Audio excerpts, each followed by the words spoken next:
சின்ன மாமனார் கூட இருக்கோம். 2 மாமனார் இருக்காங்க. எங்க பாருங்க. ஹாய் சொல்லுங்க. ஹாய் சொல்லு. பொண்ணு ஈரோட்ல கட்டி கொடுத்திருக்காங்க. சென்னைக்கு ஈரோட்ல கட்டி வச்சிட்டு நாங்க வர்ற மாதிரி இருக்குது. சென்னைக்கு ஈரோடுக்கு என்னெல்லாம் வித்தியாசம் ஆகுதுன்னு இப்போ நம்ம பார்க்க போறோம். சரிங்களா? சரி, கிரக பிரவேசத்துக்கு போறோம் மாமா. நீங்க என்ன சொல்றீங்க? புண்ணியாச்சனிக்கு நாங்க போறோம். வளகாப்புக்கு போறேன். கடிச்சு வச்சு இதுக்கு போவோம். கடிச்சுரா? ஆமா, அது கடிச்சு வருதா? அது கடிச்சு வைக்கிறதால கடிச்சு வரல.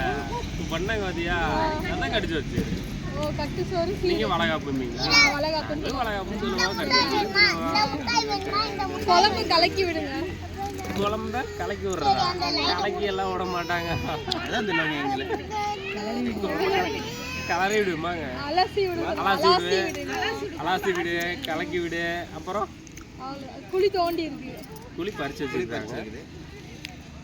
அது வேற, குழி எங்க போய் தோண்டி பறிச்சு தான் வச்சிருப்பாங்க. மாமா குளிச்சிட்டீங்களா காலைல?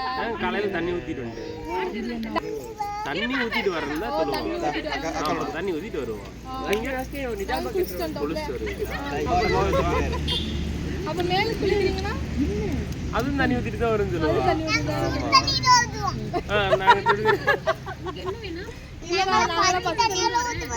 நாங்க பால் ஊத்தி தான் குளிப்போம். நீங்க பால் ஊத்தி குளிப்போம். நீங்க டீ ஊத்தி குளிப்போம். இன்னைக்கு திங்கக்கிழமையா மாமா? ஆமா, இன்னைக்கு சோமவாரம். அப்ப செவ்வாய்க்கிழமைக்கு? செவ்வாய்க்கிழமை தான் சொல்லுவா. வியாழன். விசாலம். நாங்கெல்லாம் சோமவார். அப்ப ராத்திரிக்கு? ராத்திரிக்கு இரவு. நைட்டு. நைட்டு தான் சொல்லுவா. பகலுக்கும் பகல். பகலும் சொல்லுவா. மதியானம். காலையில வேற என்ன சொல்றீங்க வித்தியாசமா?